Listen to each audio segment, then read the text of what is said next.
Welcome to Regulatory Ramblings. Our podcast today is brought to you by the University of Hong Kong's RegTech Lab, the HKU SEF FinTech Academy, the Asia Global Institute, and HKU's edX Professional Certificate in FinTech, with support from the university's Faculty of Law. I'm your host, Ajay Shamdasani. Today's discussion centers on the intersection between money laundering, financial crime, and cryptocurrencies. Since cryptocurrencies first arrived on the scene in 2009, with the arrival of Bitcoin and blockchain, worries have abounded about digital assets and virtual currencies being used for criminal financing and terrorism. To shed light on the matter, we've invited Singapore-based Chengyi Ong. She's Chainalysis head of APAC policy, and it's in the Lion City out of the firm's regional headquarters, where, drawing on Chainalysis' blockchain data analytics platform, she works with public and private sector stakeholders to distill developments in digital asset markets and their intersections with global and regional regulatory trends and requirements. Before joining Chainalysis, Chengyi spent 13 years at the Monetary Authority of Singapore, holding roles in financial regulation and supervision, financial sector development, and central banking. She also served as the advisor to the executive director for Southeast Asia at the International Monetary Fund, advancing ASEAN's positions on international monetary issues and IMF policies. And with that, Chengyi, thank you for joining us. Thank you very much for having me. Very happy to be here today. All right. Tell us a little bit about yourself, where you're from, where'd you grow up, a little bit about your professional background, your education, what put you on the path you're currently on? Happy to. Thanks for asking that. A little bit about myself, where I'm from. I'm really from here in Singapore. I grew up here. Singapore's an immigrant nation. My parents were not from Singapore originally, but I was born and bred here. I became a naturalized citizen when I was in school. A lot of the aspects that make Singapore a good place to grow up, the safety, the schools, the infrastructure, I think I really benefited from all of that. So it made sense that even though I went away for university, that I would then come back and work for the public sector. So I went to the Monetary Authority of Singapore and I spent over a decade there. And as you've pointed out, I've worked across multiple different functions, regulation and supervision, industry development, central banking. So all the pillars that MAS encompasses, really. You're currently in the private sector. What was it like being a regulator and see things from that perspective? I mean, the MAS has a renowned and extremely proud and high-achieving alumni network. So what was it like working for one of the region's foremost regulators? So MAS is a regulator. It's an integrated regulator, in fact. So it handles regulation and supervision of banks, insurance companies, non-bank financial institutions. And you certainly got a wide array of experiences given all the roles you held there. Yes, exactly. So I think that's the unique thing about the MAS. It's not just a regulator. You've got different sorts of regulatory architectures in different countries. Often you have a separation of functions between, say, the central bank and the regulator, between the regulator, the supervisor, or across different sectors.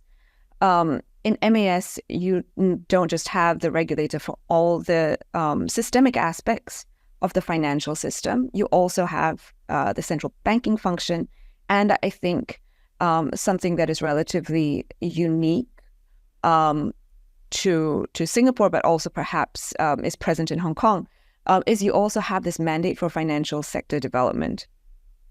So you're regulating on the one hand, you're looking to develop a competitive financial sector on the other, and then at the center of it, you have the central bank, which is responsible for overall monetary and financial stability. And I think this allows you to have experience that you wouldn't normally get within a single institution. I benefited from that, of course. I worked not just across functions, but also across sectors. So I started my career in supervision of capital market intermediaries, broker-dealers, financial advisors. I worked on banking sector issues as well, banking sector liberalization, corporate governance. I think that broad range of experience, and that's not uncommon within MAS, trains you to optimize across a range of objectives and to think about policy issues in a more holistic or comprehensive way.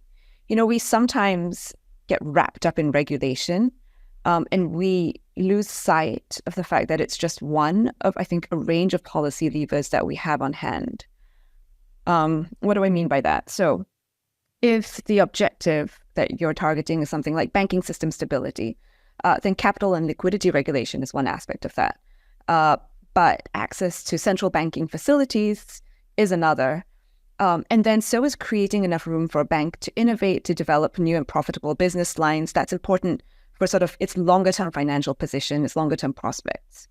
And then if you've got a strong and stable bank, what other kinds of roles can that play in the market? How can it support industry development initiatives? How can it support the cultivation of a local talent pipeline? So there's a range of objectives that you can target through a small set of levers, but there's also like a wider set of policy levers than I think most policy makers get to play with in this space.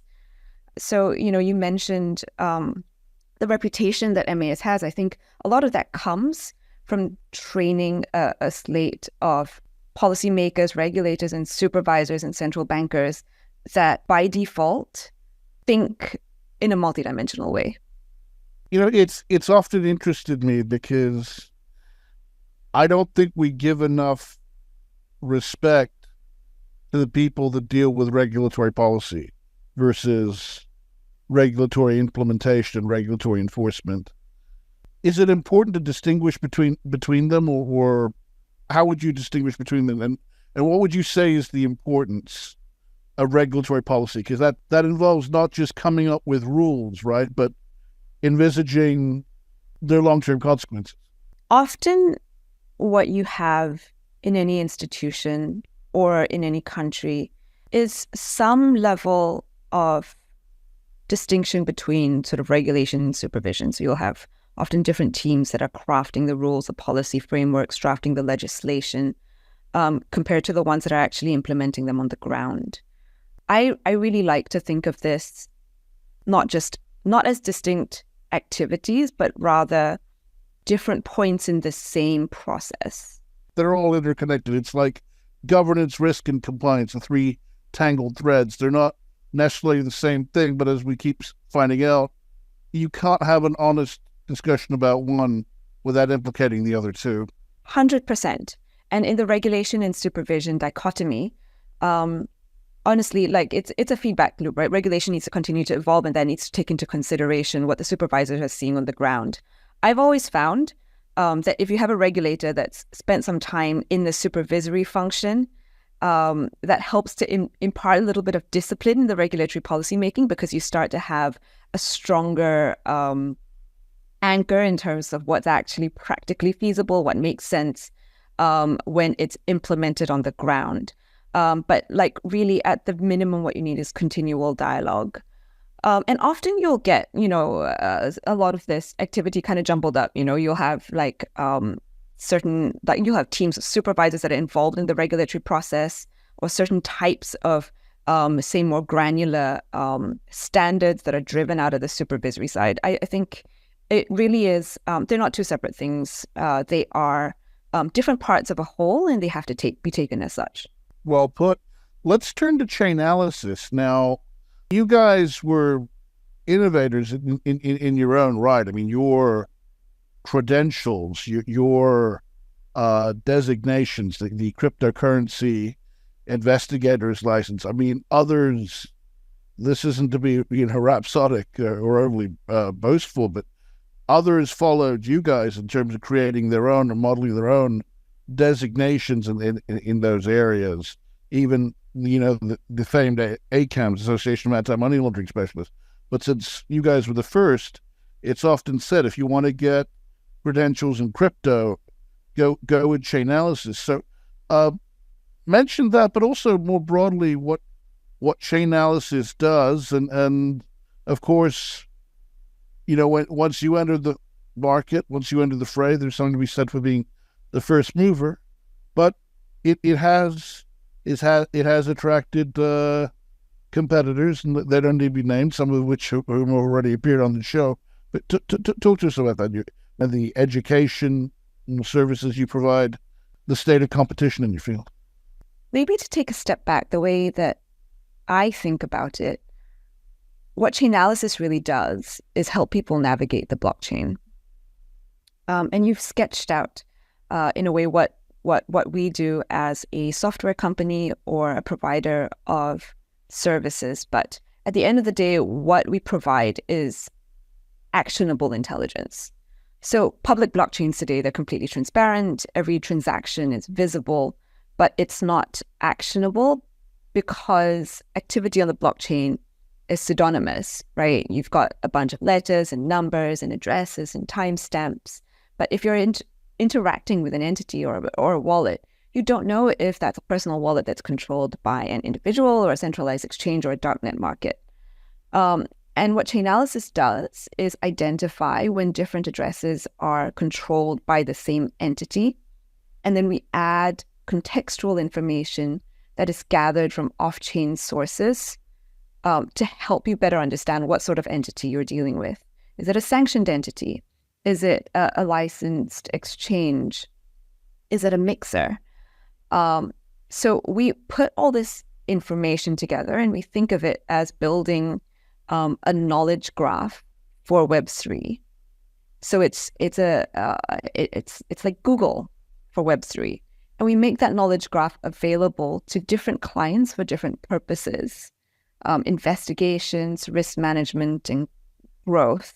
So at the end of the day, as a company, we provide data, we provide software, whether it's risk management or investigative software.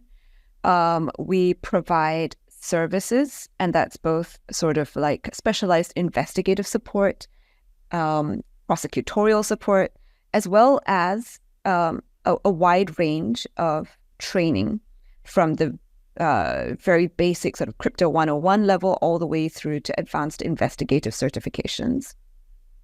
And then we also do research, and some of that is publicly available, some of that we do on demand. We provide all of this to governments, to financial institutions, to crypto businesses, and to think tanks. And we do that in over 70 countries around the world. So the starting point was to help public and private sector tackle financial integrity challenges. But over time, we've grown to position our data set to more broadly help clients more broadly understand blockchain and crypto developments, the various risks that are outside of financial integrity, and to consider what the growth opportunities are. So you mentioned that we're a market leader in this space. We were sort of the first to come in and start to develop this data set, this software. And I think that is very important to our market position today, because if you think about what we're offering, it's a data platform, it's a data product. And data platforms grow exponentially more useful, more effective, the more customers they have. We came in early, we have the most customers, we have I would say, probably certainly the largest team of intelligence analysts gathering all that off-chain data that is required to help people make sense of pseudonymous addresses. And I think that is the value proposition that we offer, the widest and the most flexible data set to help people understand activity on public blockchains. Okay. You mentioned the number of companies you operate in. Do you operate in mainland China and Russia? I bring it up because a recent Bloomberg report mentioned that Russia was now turning to crypto as sanctions start to impede payment. So we operate in a broad range of countries around the world. I mentioned 70 countries. They're spread across different regions. We don't operate in Russia or mainland China. Increasingly, we're hearing about something called crypto native money laundering? What is it, and are our cases rising, or is it just something further on the horizon that we should be aware of? No, it's very much in the category of the here and now. So crypto native money laundering is our term for the movement of illicit proceeds from what we consider to be crypto native crime. And why is it so pernicious? It's pernicious for a couple of reasons, right? Like, firstly, it includes the proceeds from some of the most, I would say, impactful types of criminal activity that you encounter in the crypto ecosystem.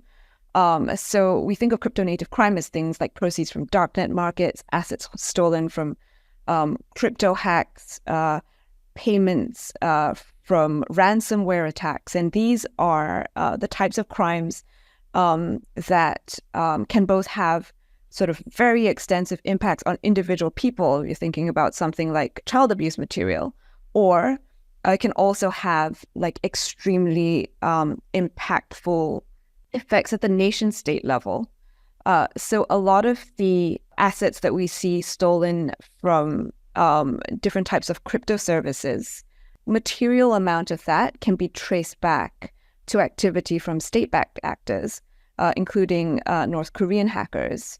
And there is common consensus that at least some of those proceeds are used to support the North Korean weapons program. So crypto native money laundering is the movement of funds from a range of what we consider crypto native crimes, and those crimes have significant negative impacts on society, I would say. It's pernicious because it tends to be particularly sophisticated. We see the use of a range of different obfuscation methods, things like the use of many intermediary wallets to increase the number of hops, make the crypto sort of like harder to trace. Things like mixers we see used. Mixers, they jumble up the assets of different users together and then they send them out again to try to kind of break the flow of funds. Other things that are used, other techniques that are used include the use of chain hopping. So leveraging cross-chain bridges, which are a vital part of, the infrastructure of a multi-blockchain ecosystem, and using those to try to make it, again, a little bit more difficult to trace the funds. So we see different types of layering techniques. And I think that's something that's quite notable about crypto native money laundering. And the scale of this activity is significant. Since 2019, nearly $100 billion worth of funds have been tracked from known illicit wallets to what we call conversion services, where tainted crypto can be swapped either for another crypto asset or off-ramped. And obviously these amounts vary over time, but we are talking about large sums. Now that 100 billion you mentioned, does that come from the report on this that Chainalysis produced earlier this summer? Yes, that does. So we produced that report really to try to do a deep dive into how crypto is being used for money laundering purposes, the trends that we see. So that report is available on our website, but it really follows in the footsteps of a lot of the public research that we put out there about the illicit activity that we track on chain. And to be clear, the amount of illicit activity that we can clearly track is a very small fraction of total crypto flows. But, the volumes in absolute terms, they are still significant. And so we look at both the evolution of crypto native crime, as well as in this case, specifically deep dive on the laundering of those proceeds of crypto native crime. But then we also broaden the aperture to look at what we call non-crypto native money laundering. Well, you've defined crypto native money laundering. How would you then conversely describe non-crypto native money laundering? And is it a growing concern? Crypto native money laundering involves a lot of those types of crime that we've commonly associated with the crypto ecosystem and blockchain activity, hacks, theft, darknet markets.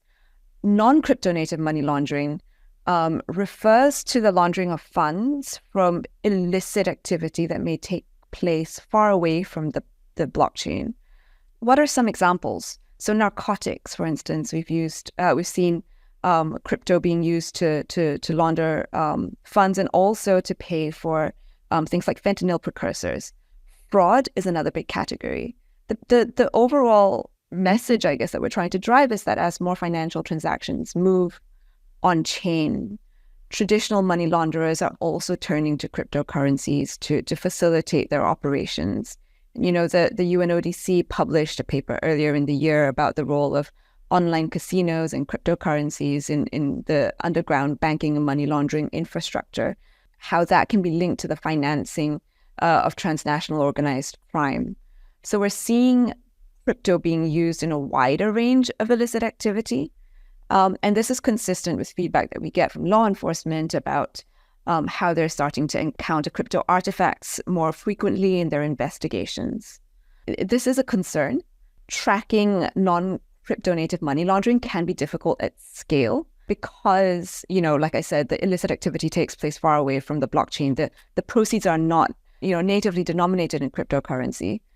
And so in that context, concrete evidence linking funds to illicit activity is harder to get compared to you know, the way that we would track a ransom payment. However, there are certain sort of heuristics that we can apply, red flags that we can identify that suggest that this activity is happening.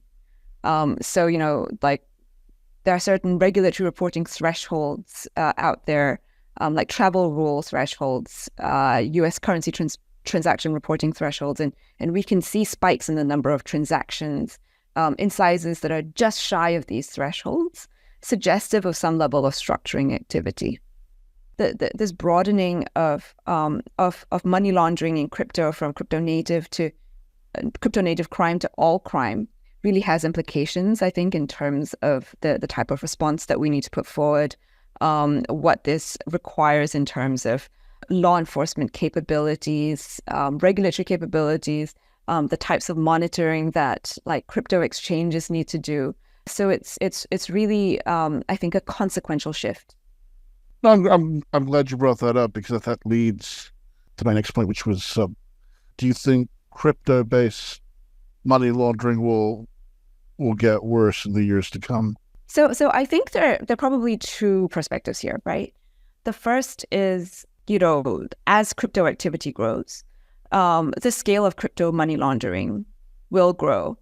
There are a lot of things already today that make crypto appealing for criminal use. You know, it's instant, it's global, it's 24/7. It can be cheap to move around. If you're sending illicit value offshore, it's probably easier to do so. I mean, it's definitely easier to do so via a transfer of value on the blockchain than by going through some correspondent banking or remittance network. But at the same time, you know, liquidity is a vital element for that, especially when you're thinking about moving larger sums of value. And so the more legitimate activity there is, the more you can conceal illicit proceeds in those flows. And so as crypto scales, then yeah, I think, you know, the absolute amount of crypto money laundering will increase.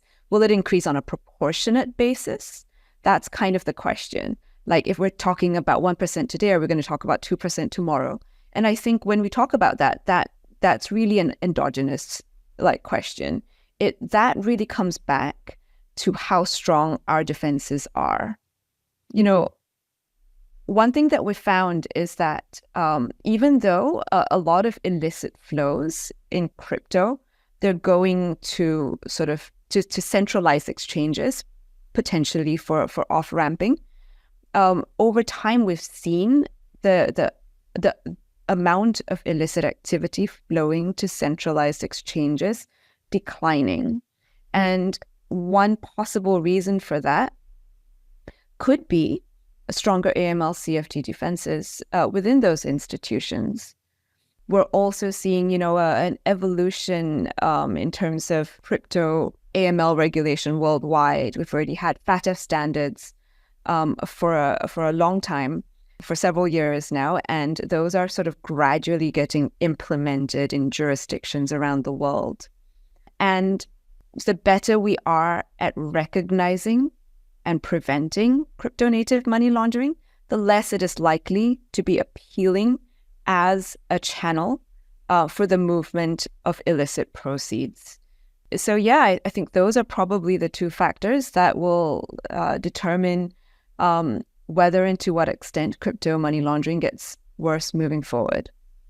Based on all your experience and then the literature you've reviewed and the research you've had a hand in compiling, when it comes to crypto crimes, do you have a sense of what percentage is linked with Asia, and how might that compare with non-crypto money laundering?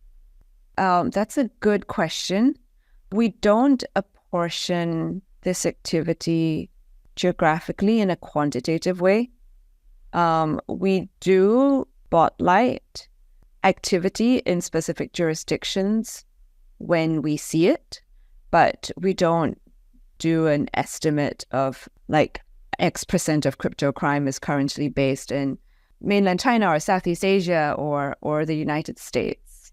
So some of the things that we spotlight in our latest report are things like the use of OTC brokers as off-ramps in China, and that's because we can get intelligence through partners that curate communications on social media and communications platforms like Telegram, looking for such activity.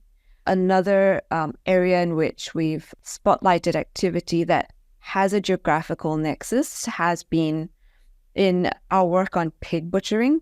So we mapped out flows to one particular scam compound that was located in Myanmar, KK Park. Do you think we should quickly define that for some of our listeners?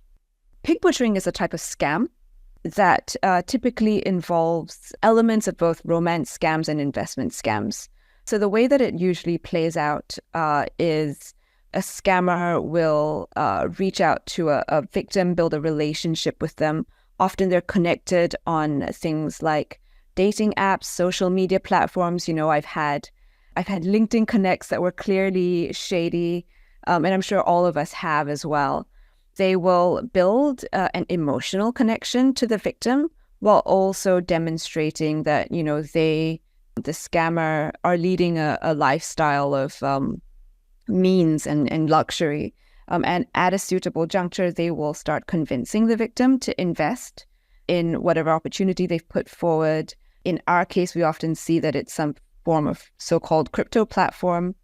And essentially, they will systematically groom and drain the funds of victims. And, you know, pig butchering is a common term that is used in the industry. Like, I'm not a big fan. It's quite pejorative. I think financial grooming is probably a better term. Well, they're both pretty violent, demeaning. I think pig butchering, the common parlance, really, the first time I heard of it was around about the time of the global financial crisis, when leaked internal documents and memos at some of the world's major financial institutions, which will remain nameless, revealed what people genuinely thought of their clients.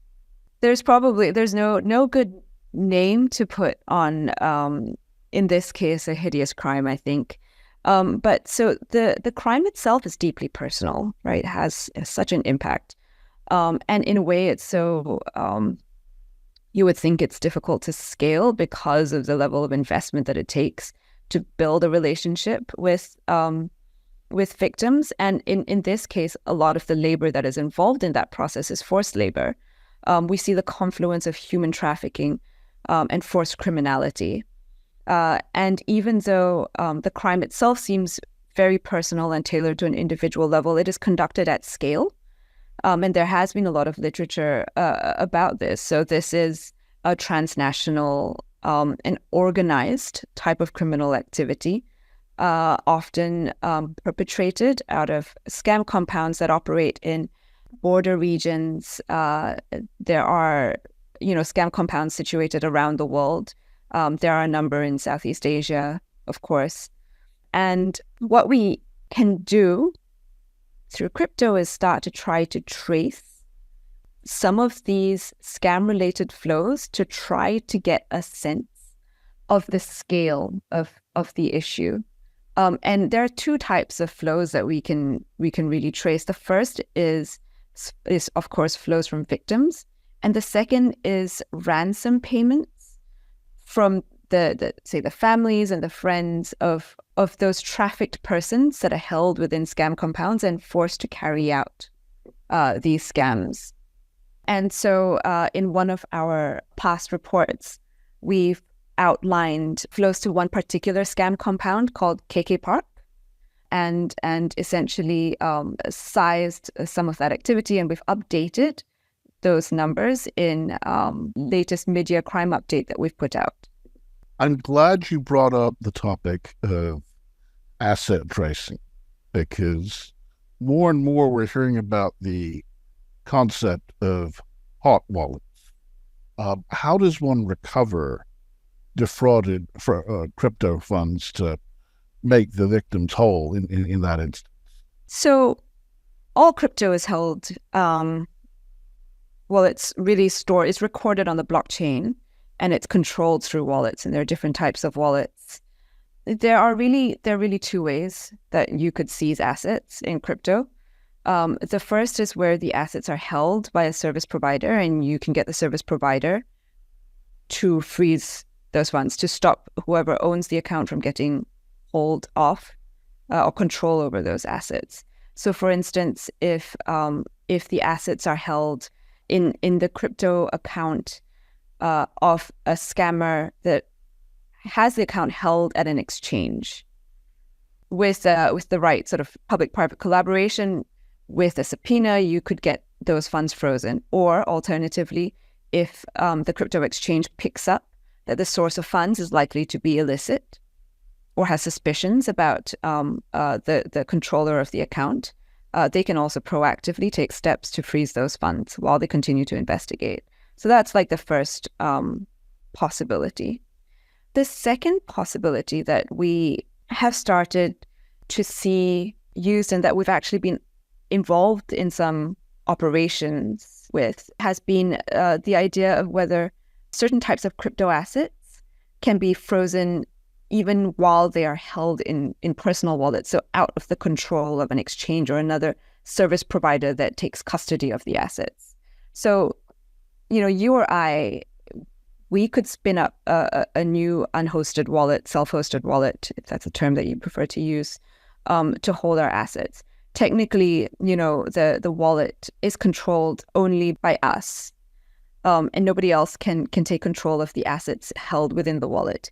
However, what we've found is that an increasing amount of illicit crypto activity is denominated in stablecoins. Stablecoins, of course, are a type of crypto asset that have their value pegged to that of a reference asset. And today, the major stablecoins are US dollar pegged. These stablecoins are different from other cryptocurrencies because they have a centralized issuer that can take certain steps, including the freezing of those assets that are held in personal wallets. And that can be an innovative and potentially remarkably useful tool to effect asset recovery at a distance.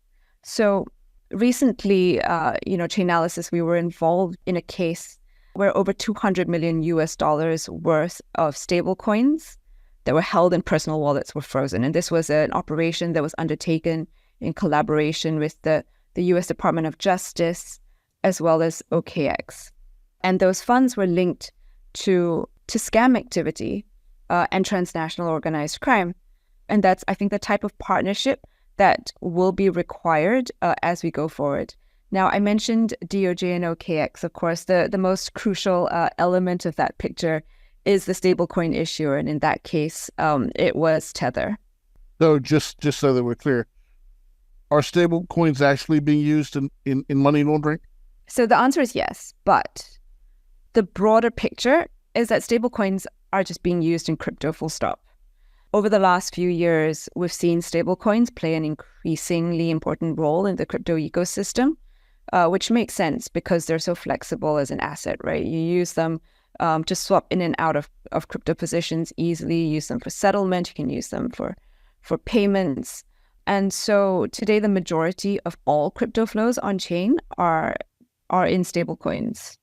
At the same time, partly I think because of that growth and adoption, that we talked about earlier, because of the liquidity and the access of stablecoins, they are increasingly becoming a preferred vector for the transfer of illicit funds.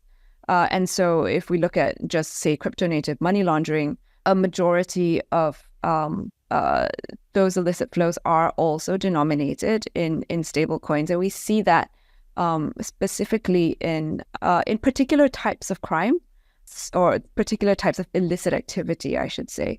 So things like transactions with sanctioned entities, things like scams, like the pig butchering scams that we talked about.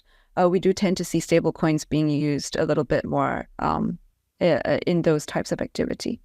But overall, the picture is still, that the growth of stablecoin usage in illicit activity is very much in tandem with the growth of the usage of stablecoins in the broader crypto ecosystem. I'd like to turn back to your report because it's made quite a useful primer for a few people wanting to come up to speed on the topic. But are there any other key findings of your report that you'd like to highlight that we should mention as key takeaways?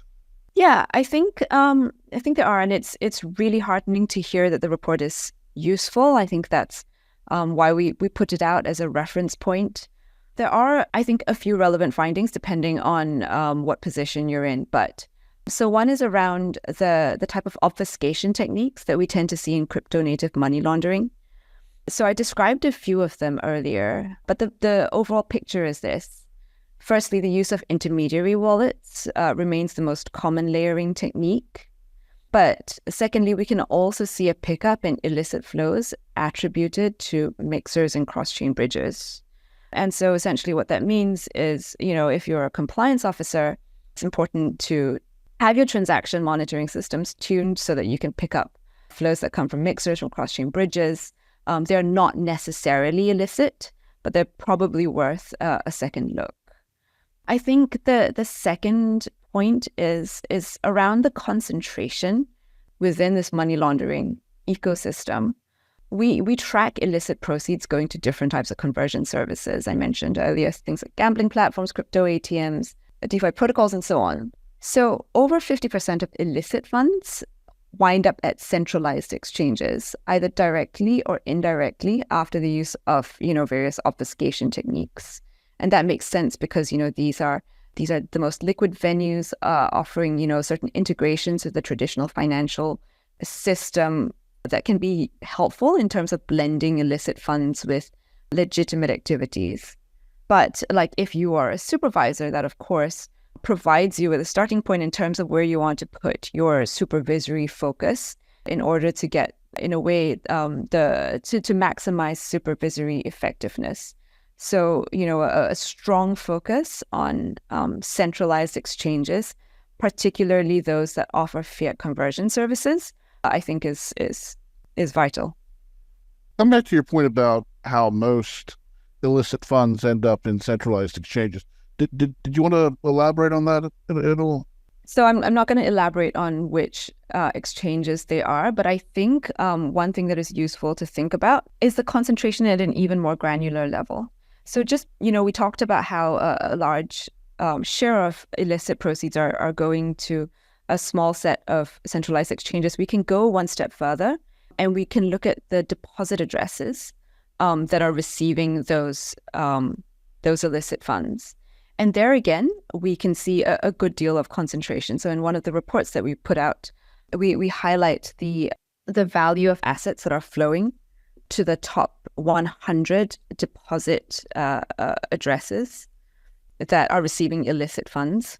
And it's in the billions. So in 2023, collectively, the top 100 exchange deposit addresses received over $3 billion worth of illicit cryptocurrency. And what this suggests is that it's not necessarily the exchanges as a whole, but perhaps, certain nested services that are operating within those exchanges, piggybacking off the liquidity that is offered by those exchanges that are responsible for a lot of this illicit activity. And so again, that points to certain steps that can be taken. So, if you're a compliance officer in an exchange, enhanced due diligence to identify when a customer is operating as a service provider, understanding the nature of that business model, the risks that poses. All these are really important steps that can be taken. I think you've done a good job of describing the problem for our audience. I guess that brings us to then one of the best ways to prevent crypto native money laundering. That's the $64,000 question, right? So, crypto native money laundering, we've talked about the different obfuscation techniques that are utilized. And often these are, elements of the blockchain ecosystem that offer open access.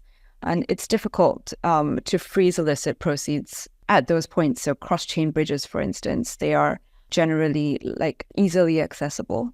The best way to prevent crypto native money laundering is to catch it at the service provider stage. So, particularly those on and off ramps that we talked about.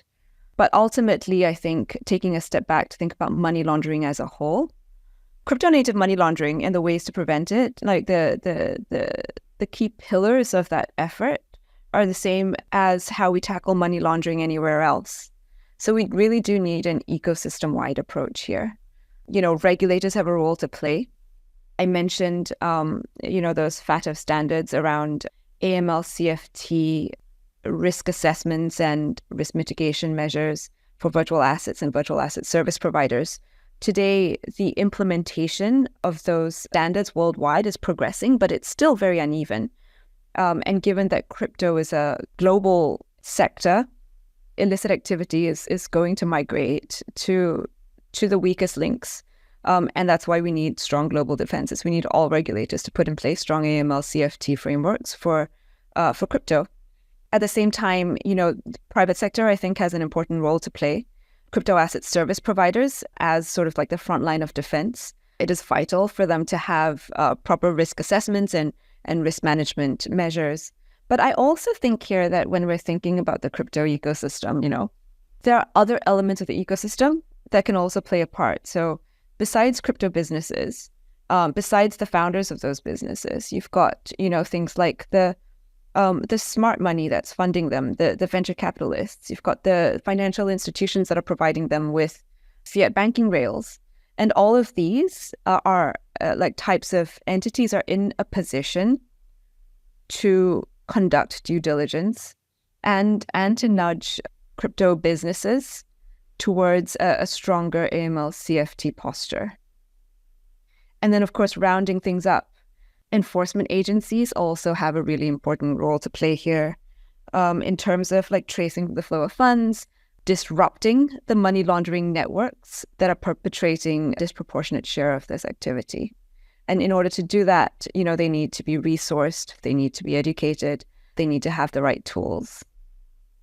So it's really a whole of ecosystem approach that is required here. And certainly it's all hands on deck and a holistic approach is required. But as we look around the region, it's long been said that Asia is not a monolithic whole. You're looking at markets and societies and different levels of legal and regulatory sophistication, different levels of economic and financial development. So against that backdrop, how are the region's regulators tackling this issue and what more can be done? So by and large, I think the region's regulators are tackling the issue in a way that is consistent with the global trend. And, look, even in sort of traditional money laundering, AML, CFT regulation, you see this variation across jurisdictions in terms of supervisory capacity, in terms of regulatory capacity, in terms of the stage of economic development, the types of risks that they encounter. At the end of the day, the foundational element of any sort of AML CFT regime is a risk assessment to understand what is the nature of activity, what are the threats, what are the vulnerabilities, what are the risk mitigation measures, and what is the level of residual risk. I think we see that in Asia. So I would say, in particular, we have a couple of jurisdictions that have traditionally been at the forefront of regulation. And in this case, they are at various stages of building out their crypto AML CFT regimes. Singapore, for instance, Singapore was very early in terms of rolling out a regulatory regime for crypto as a whole. By and large, at its early stages, that regime was very much focused on financial integrity risks as well as cybersecurity hygiene. And it was focused on a smaller subset of crypto businesses, particularly sort of fiat to crypto and crypto to crypto exchanges. Singapore has been continuing to build out that regime, most recently in April, when it brought into force amendments that had been made to the Payment Services Act back in 2021. And that really had the effect of broadening the crypto regulatory perimeter to scope in players like standalone custodial service providers and entities that provide crypto transfer services, even if they don't take escrow. So there is continual work to build out that regulatory perimeter, make it more robust, and also to make sure that it's properly implemented in practice. So we've seen that the Monetary Authority of Singapore has conducted thematic inspections on virtual asset service providers and distilled, best practices and common weaknesses that it will be writing up and publishing as guidance. A lot of this work, of course, is timely because Singapore is preparing for its upcoming FATF mutual evaluation. And this will be, the first mutual evaluation where there's a full and thorough assessment of the not just the technical compliance of a country's regulatory framework with FATF standards, but also the effectiveness of that crypto regulatory regime. And so that's Singapore. In Hong Kong, I think we saw the authorities move a little at a more moderate pace. So crypto was brought within the AML perimeter with the amendment of the AML ordinance in December 2022. And, the regime today covers primarily virtual asset trading platforms. And, there's ongoing work now to extend that out to things like OTC shops. And of course, OTC, covers a very wide range of entities from your brick and mortar kind of exchange services to large institutional trading desks. So it'll be interesting to see how that plays out. Even beyond Singapore and Hong Kong, I think we've been seeing efforts across the region. If you think about the Philippines, they've had an AML CFT regime in place for some time. In India, you don't yet have a comprehensive regulatory framework that covers things like consumer protection, but they do have an AML CFT regime, and you do have exchanges that are registered with the Financial Intelligence Unit for AML CFT purposes. Obviously, there's still work to be done. As I mentioned earlier, it really does take a global perimeter and not just national ones. And there are jurisdictions in the region, Vietnam, for instance, where the status of crypto is still not very clear. And so whether and what AML CFT rules apply is still also not very clear. But I think that is an area where there needs to be continual effort. And I think what is encouraging is that we're seeing international organizations become more active in this space. So the FATF, of course, has always sought to promulgate its standards, not just through mutual evaluations, but also through things like capacity development. But we're also seeing institutions like the International Monetary Fund, the World Bank become more active in terms of defining what their positions are on crypto regulation, and also providing the technical assistance and the educational support to authorities in lower capacity jurisdictions to help them formulate their regulatory frameworks. And so the direction of travel, I think, is good. Good you brought up the FATF, the Paris-based Financial Action Task Force, which, for listeners, is the global body which sets AML, KYC, and CTF norms and protocols and standards. How effective is the implementation of the FATF travel rule in this space? So the travel rule is the requirement for an originator and a beneficiary virtual asset service provider to collect, exchange, and retain certain customer information every time they process a transfer on behalf of a customer. And The goal of it, of course, is to create end-to-end transparency over entities involved in any transaction or any flow of funds. And this applies both in fiat as well as in crypto. I would say the travel rule is one of the most challenging aspects of the crypto regulatory regime today. It's still the area where more progress is required, and this is something that is explicitly called out by the FATF.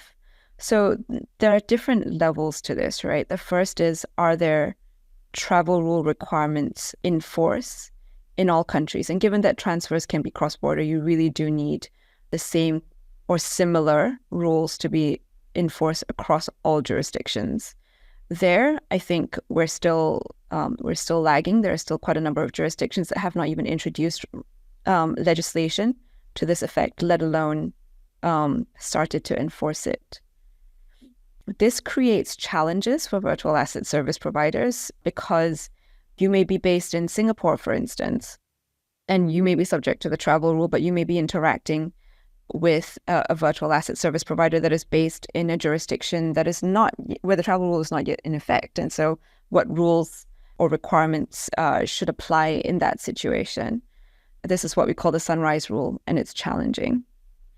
I think the second challenge here is a more practical one, which is a question of whether the travel rule solution that you are using complies with all the FATF expectations. And that is an area where the FATF still has some reservations, I would say. And it's very usefully put out a list of considerations that virtual asset service providers should think about when they're thinking about what travel rule solution to provide. So things like, does it allow for the exchange of information concurrent to or prior to the actual transaction on the blockchain?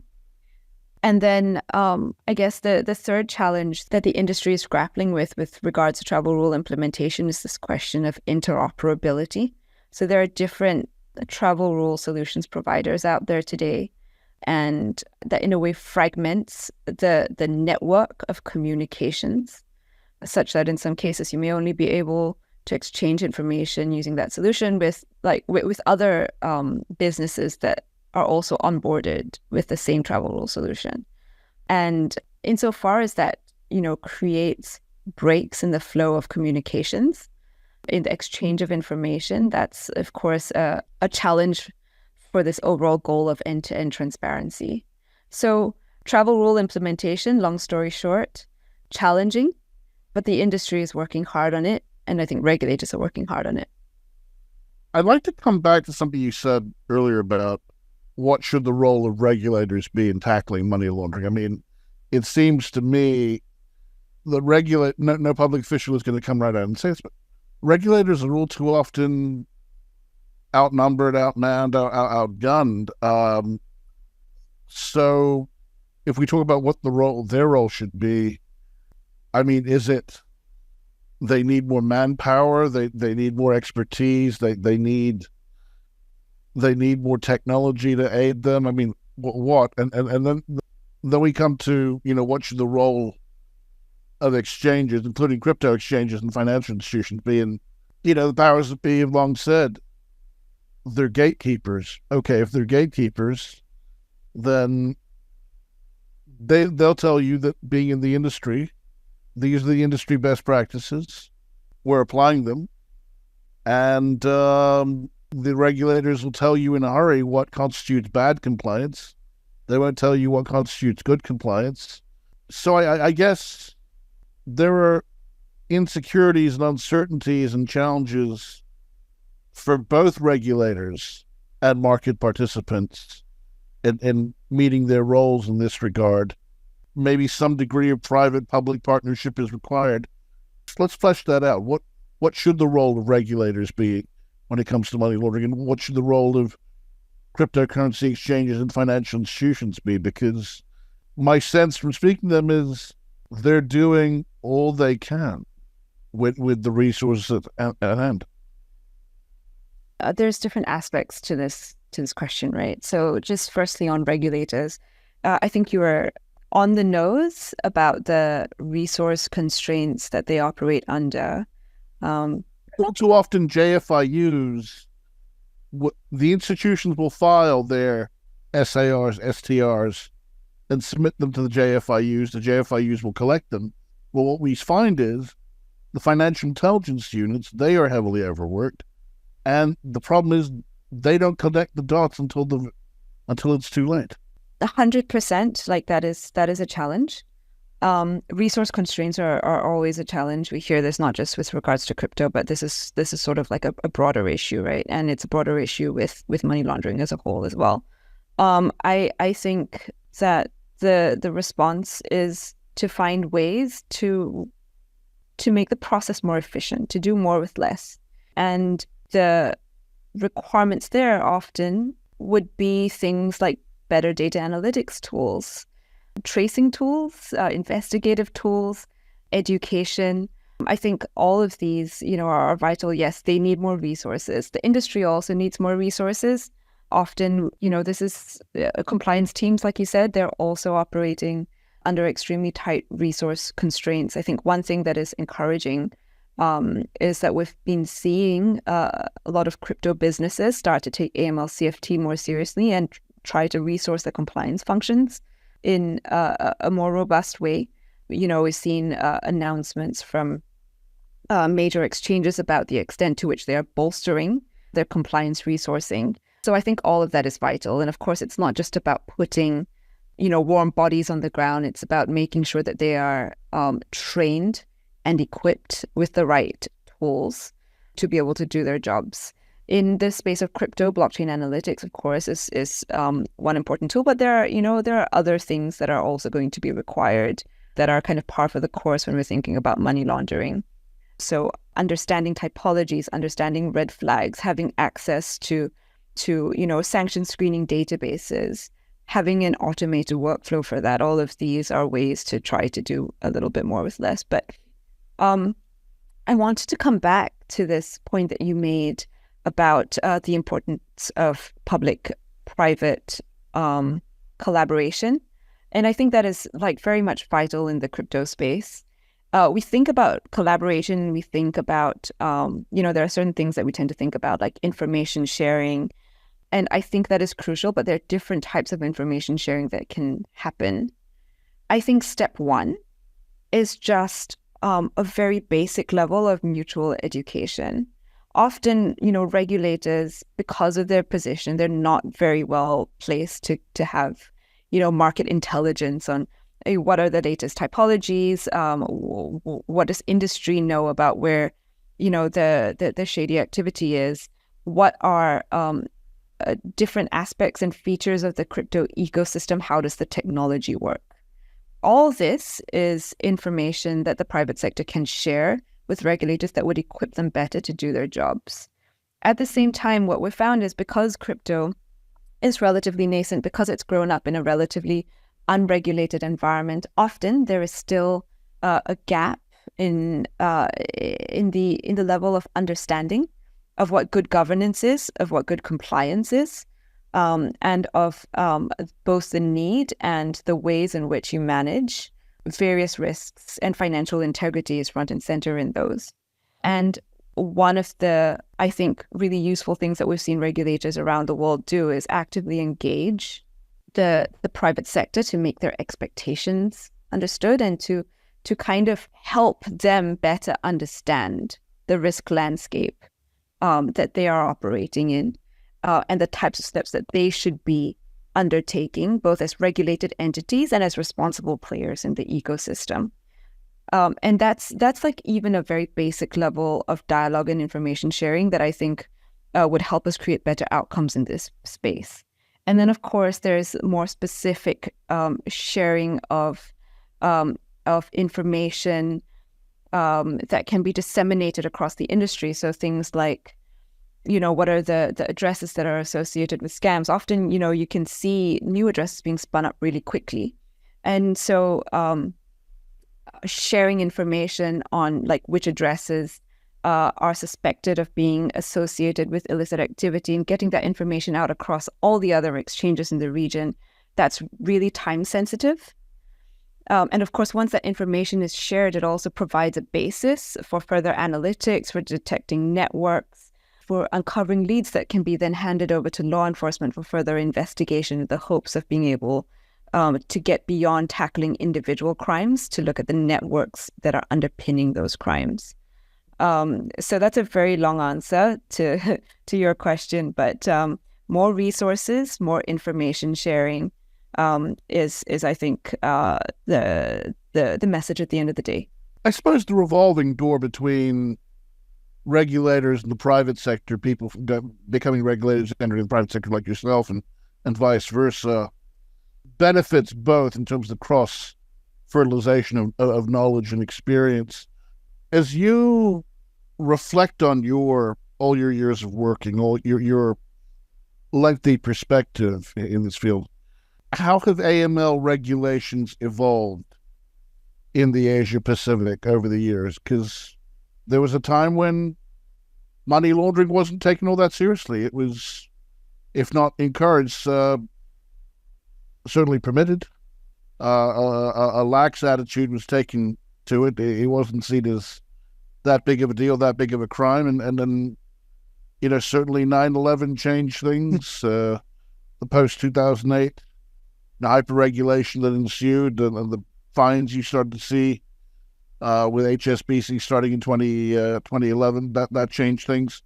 How has the regulatory landscape changed for AML and financial crime in APAC over the years? Well, I certainly think it's been taken increasingly seriously. And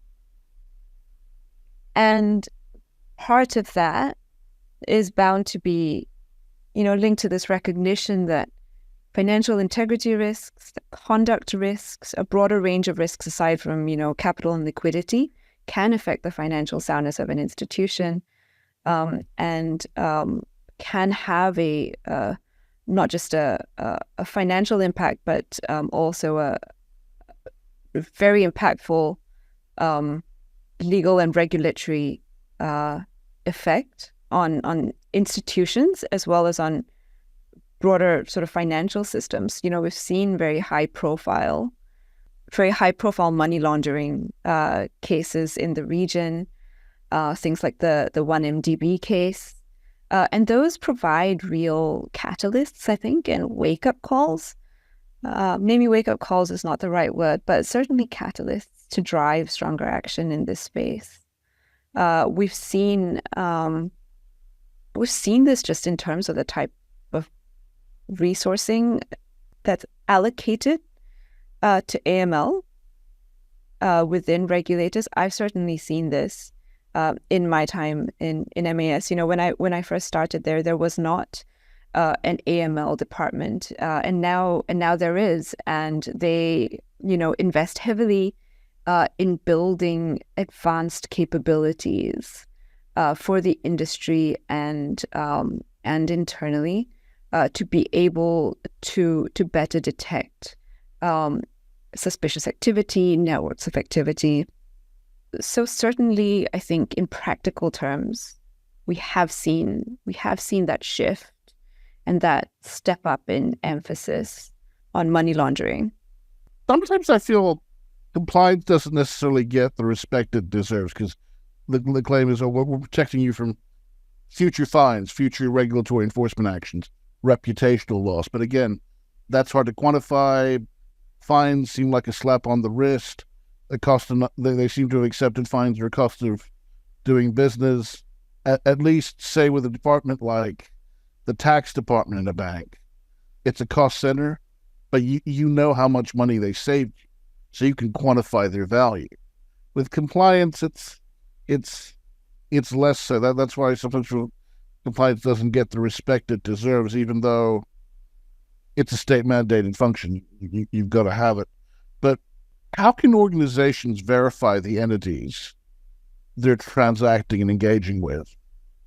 So just to touch on the first point that you mentioned, because I think it's a very salient point about how do you demonstrate value as a compliance team? Sure, yeah, please. I didn't mean to. No, I think it's you're absolutely right. Hopefully, I think the scale of the financial penalties that we've been seeing over the past decade provide a sense of what can be. And like when you're talking about numbers in the billions, that's no longer pocket change for anybody really.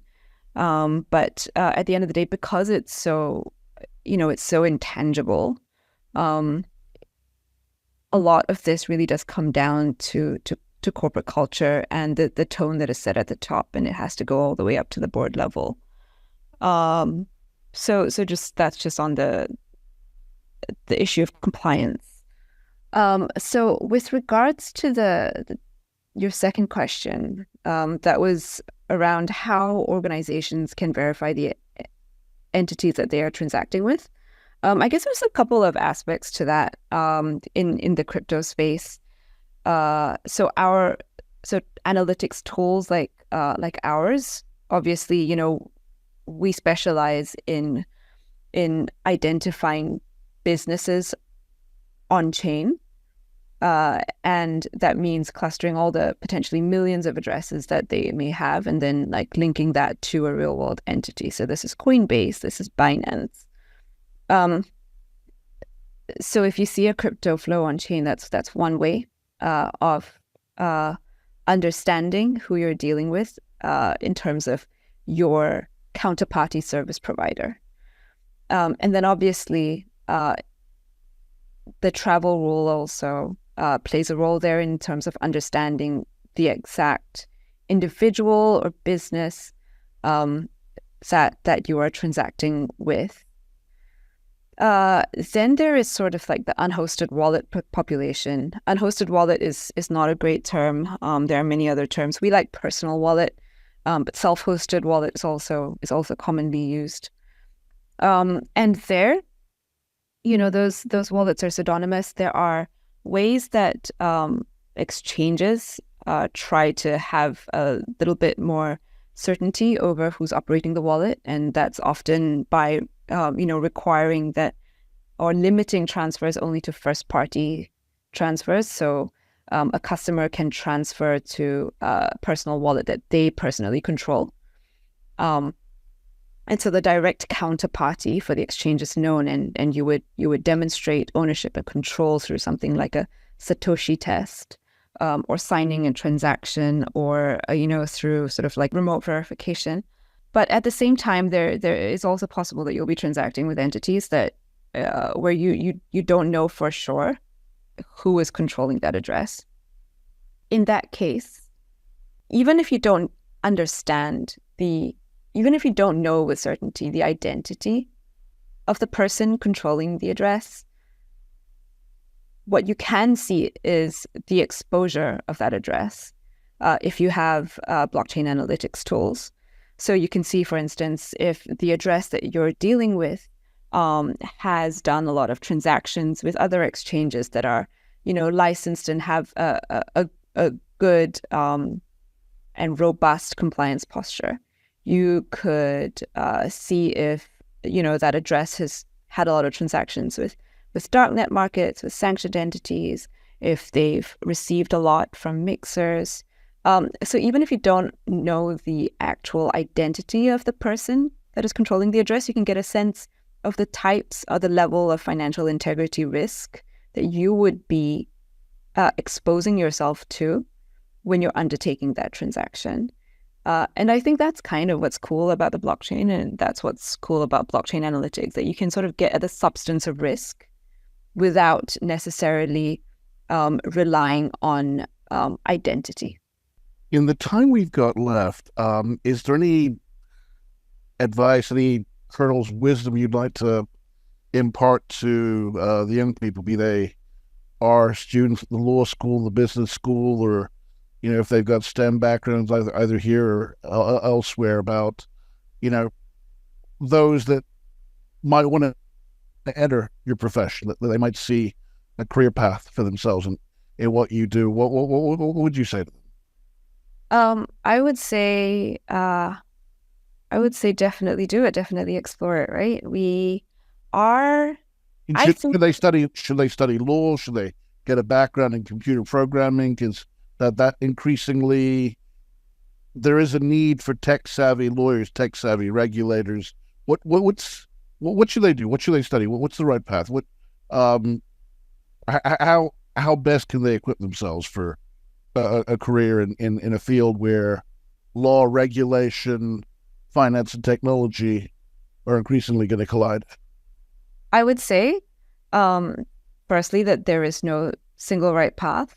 And secondly, that a lot of the learning and the education and the skills building that's going to happen is going to happen outside of the structured educational environment. And that's just the nature of the economy that we live in today, right? The speed with which it's evolving. I mean, certainly there are skill sets that you can see would be useful.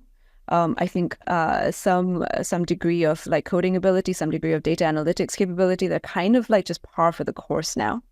But there are other things that you can get through, the legal training that you would get in law school that would be extremely useful in this space. I think, it's what is really required is not a single skill set and a single educational background, but a diversity of them. And we need those different perspectives to collide in order to try to figure out this question that we have in front of us, which is there are characteristics of the blockchain that make it appealing for illicit actors, but there are also characteristics of the blockchain that we can leverage to make blockchain safer. And how do we tackle that second question? That's going to require, an understanding not just of the law, but also of just governance more broadly. It's going to require an understanding of the tech. It's going to require an understanding of what the data tells us. It's highly unlikely that you're going to find all of that expertise within a single person. But we do need to bring all of those skill sets together, maybe lock them in a room, try to figure out what's the best way to build innovatively and safely. So sign up for Chainalysis Crypto Investigators course, and also sign up for the HKU FinTech course. The HKU FinTech course is free unless you want the certificate as well, but just sitting through the modules, it's free. It's worthwhile to absorb that knowledge. Just had to put a quick plug in for that, Chengyi. In the time we've got left, is there anything you feel we didn't cover, anything you'd like to say to our audience?